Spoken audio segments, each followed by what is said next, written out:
دیسکو داشتیم سرویس میکردیم که وسط کاری اصغر الان زنگ زد که اکسل این تراکتور یکی در رفته. چطوری شد نمیدونم، دارم میرم که ببینم چی شده.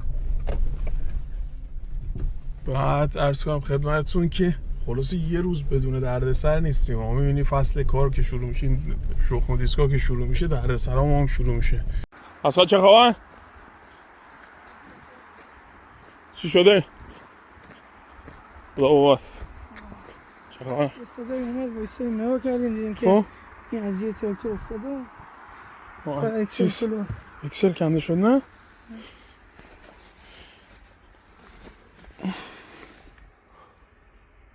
این زیری شکسته. گردون چی؟ گردونم کج کرد؟ این بارش که کج نشده ولی نه. این بار احتمال داره. احتمال نداره کج شده. گردونم کج کرد. هیچی. داستان امروزمون هم شروع شد. فکر کنم یه صبح تا ظهر مشغول اینیم. حالا چقدر هزینه برداره خدا میدونه. فکر کنم اون زیرو کلا باید باز کنیم. حالا چطوره خوبی؟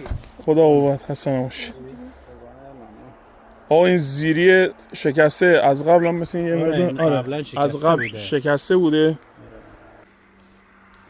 من یه تشکر ویژه دارم از اصغر آقا. بالاخره کارکاسبی ما یه درش شده دستش درد نکنه. اصغر آقا دمت گرم. اگه میگه یکم بیشتر بشه بیا. اصغر کامنت ها امشب همه هدفش تویی یا بگم